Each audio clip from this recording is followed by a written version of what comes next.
The following presentation is for mature audiences only. Who are you? He's a fine man. All hell is broken loose. He's a great broadcaster. He's a very powerful guy. Absolutely brilliant. Feared by men, adored by women. He's a smart boy. It's patriotic. It's no big deal. It's the end of the world. I might as well tell you now. He's a monkey. And how you doing, ladies and gentlemen, boys and girls, children of all ages? Welcome into another edition of The Wyldeside with Eric Clark. I am your host, Eric Clark, saying thank you for taking time out of your busy day being awesome to give my little video a watch and a listen. If you like it, like it. If you think other people are going to dig it, share it. Make sure you are subscribed and following on all the social media or become a Patreon. All the links are down below. No obligation. Don't forget, every Wednesday and Saturday we are live streaming. Wednesdays 11 a.m., Saturdays 2 p.m. Another opportunity for you to get me your suggestion, ask me questions about my 30-plus years of hanging out with rock stars, whatever it is.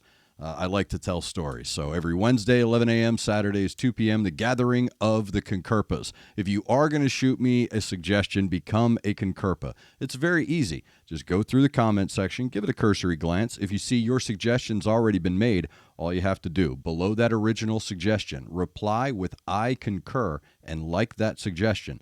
That'll help my old burnout resin-coated DJ brain get everything into a nice little organized list, and I can put it into the handy-dandy notebook. Before we get started today, I do want to say thank you to Connect 200 Music to See, and of course, Aunt Betty's Nut Butter.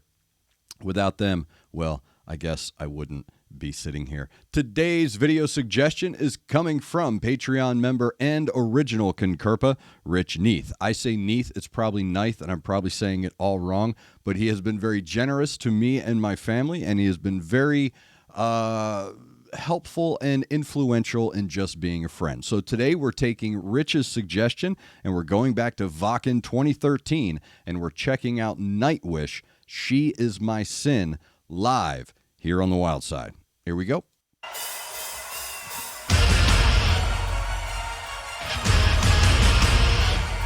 Every time.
Oh, dude, Nightwish. She Is My Sin from Wacken 2013.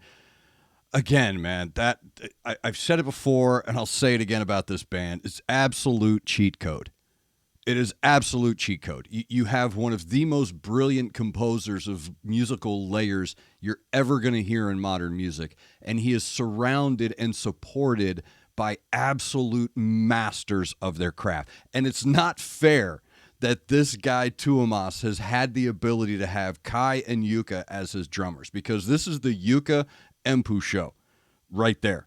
That's what that was. The ferocity coming from Yuka and that drum kit is just a maelstrom of colors. And I'll get to that, but let's do my little trinity here. Again, I always look for these combining energies. These combining energies at a live show. Like, I haven't heard the studio version of that track, but yo, man, that's wrong. That you sound that good, that clean live. It really is. I've said it about Nightwish, just about every video I've done of theirs of a live track. It's just incredible. Thumbs up, double thumbs up to the engineers. Seriously, to the sound engineers, because their job must be easy in the sense of these people know their limits, so they're not going to really push the engineers. But the engineers know this band, and they know how they can drive the levels in the modulation and the compression and the processing and everything. So the way that they sound live is another added element to the overall performance, because that's what this is. This is layering of energies and layering of sounds, and all of them matter. So the energy from the crowd, again, I know it's Wacken 2013, but everybody I saw was singing along. They were drawn in. They did what I love to see people do, which is turn themselves over to a performance as a voyeur, because that's what we are, right? We are voyeurs living vicariously through the talents of others when we see something like this. And the more you can turn yourself over to that connection, the brighter the energy will be in that ether. So you have that energy coming from the crowd, and I have felt it. I know what that energy is like when you're standing on stage and you're not only feeling the heat of the Klieg lights and everything else, but you suddenly feel this press. It's not an oppression.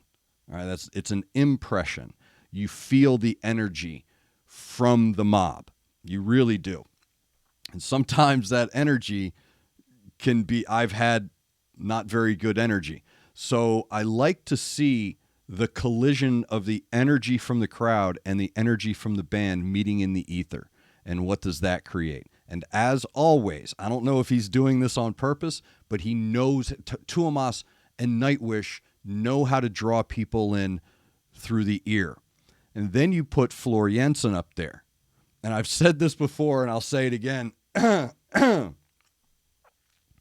She will hug you and kiss you and tell you everything is okay, and then push you down a flight of stairs, and you're totally cool with it. So that's her control of her instrument, is drawing you in not only with her vocals and the command and the thick richness of her tones, but her presence as well is so natural and so comfortable that you couldn't see her anywhere else. And she's tall on top of that. She is a commanding presence.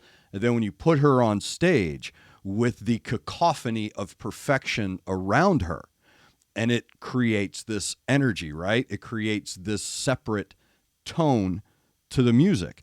So the band together on stage is just grooving and grinding and bouncing off of each other, and they are what I call in that pocket.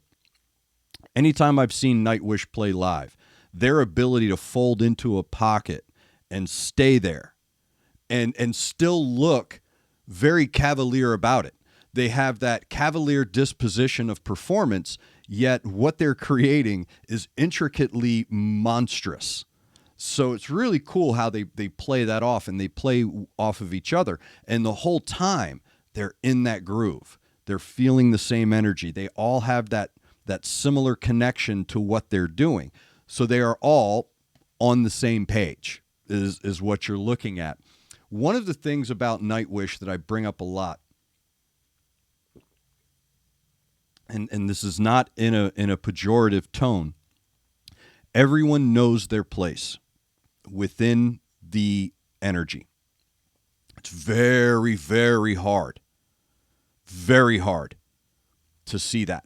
Very rare that you can see a band ebb and flow, not just with the performance, but with each other. They know when it's time to go, when it's time to step to the side. And I said at the end, this is the Yuka Empu show. Empu did this little cool thing. He was doing a fill while taking a sip. So the dude, I've called it the aw shucks. I don't want any young guitarist to ever see what Empu is doing and look at how he's doing it and go, oh, okay, I can do that.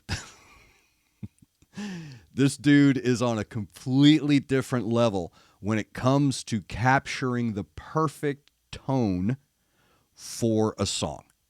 And again, it's unfair.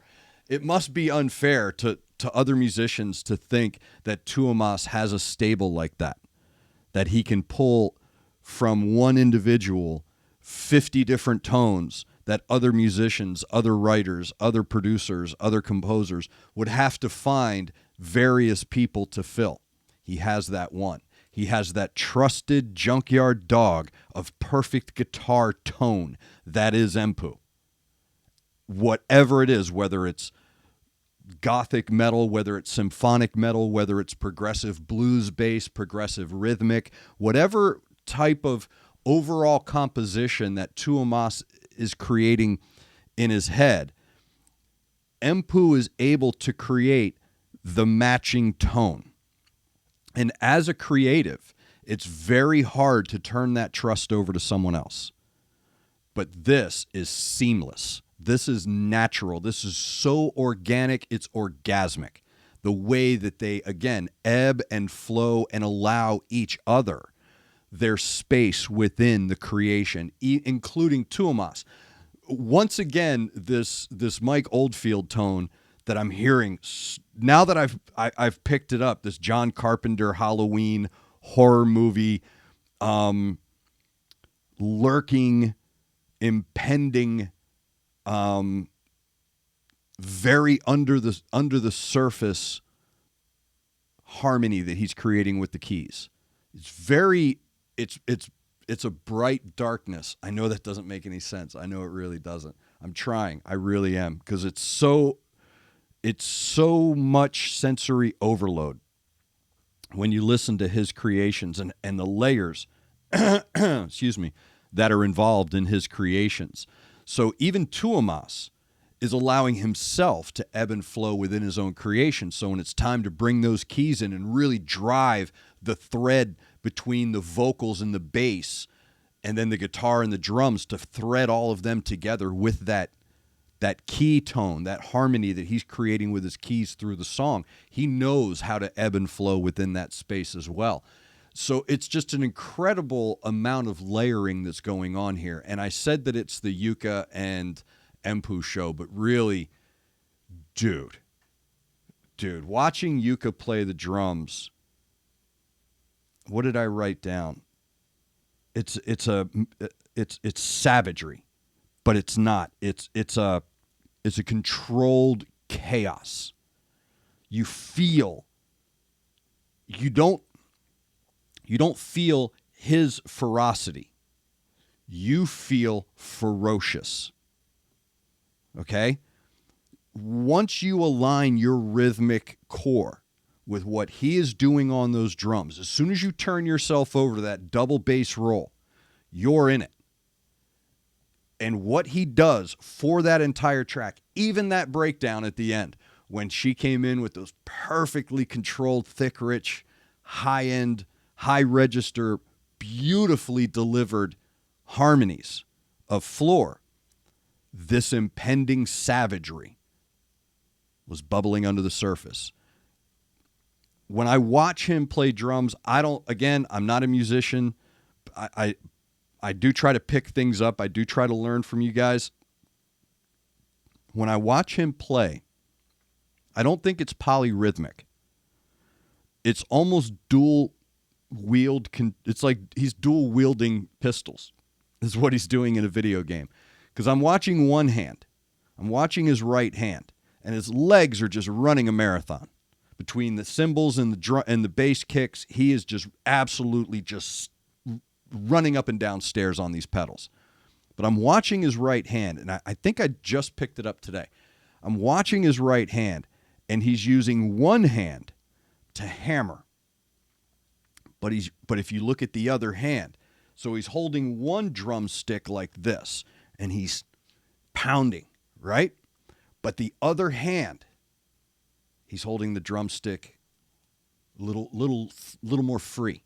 It's a little more open in its run, and it's incredible to watch his coordination because, again, his one hand is doing something completely animalistic, open and, just turned loose with his one hand. And then the other hand, it's almost like watching someone drive a car with a clutch at various speeds. A professional, like a really good driver. Because when I'm watching the one hand beat the crap out of the drum, and I call him, it's just like the three guys driving in the circus tent peg. And you got that music, dun, dun, dun, dun, dun, dun, dun, dun, dun. That's him. Okay? It's just cacophonous what he gets out of those drums. But that other hand, it was fascinating to see him do that. Just to see him creating one element to his rhythm in one hand, and then the other hand is filling in what his legs and right hand are doing. Just, again, I don't understand it. I'm not a drummer, but I'm able to separate sounds in my head. So when I'm watching him play and I'm listening to what he's creating with each stroke of the stick or bang of the kick, again, man, that is not fair. And then you pick up a guy like Kai afterwards. So again, man, it's cheat code at its highest level is what Nightwish is. And She Is My Sin, live Wacken 2013. That is a pocket that anyone who was in that crowd had to have walked away from the show. I really hope you understood what you just saw. It had happened for me at A Perfect Circle, where I walked away from the show going, man, I really hope everybody understood, what you just saw and how rare Tuomas Holopainen is, how absolutely rare his creations are and rare every one of these players is to create those layers that he has in his head. And I don't want anyone to miss out on one of the greatest composers of our time with the greatest drummers, one of the greatest guitar players. I mean, Empu's tone is stupid. One of the great, Marco, I know. I will always say it, that dude is pure metal. He's pure rock and roll. He oozes, he sweats tone on that bass, that driving foundation that he creates with that bass. And then he brings in his vocals, and not in this one, but in other tracks. So that dude is just, again, to have that stable of players on stage with you, and then them turning around and doing that with one of your creations, that's winning the lottery. It really is. So thank you very much for that. Nightwish, She Is My Sin, Wacken 2013. Thank you very much, Rich. OG CONCURPA and Patreon member, thank you very much. And a gifter of coffees. I appreciate it. We had one of the new flavors last night. Thank you very much, man. Very tasty. Made the house smell really good. I think it was the Turtle Ice Cream Sundae blend. Really good. So thank you very much to Rich. You'll see him in the chats on live streams every Wednesday and Saturday. He is an original CONCURPA. You can become a CONCURPA. Join the Patreon. leave the comment, I concur, on one of the suggestions. It's very easy. It's easier than my sister's. Make sure you're subscribed to the channel. Make sure that you are following me on any and all of the social media. Become a Patreon and support the channel if you want. No obligation. Thank you very much for taking time out of your busy day being awesome to watch my video. Thank you to Connect 200 Music to See and Aunt Betty's Nut Butter. Make sure you're looking out for each other. Make sure you're looking out for your neighbor. Try to do at least one good thing a day. I am Eric Clark, and this has been The Wild Side.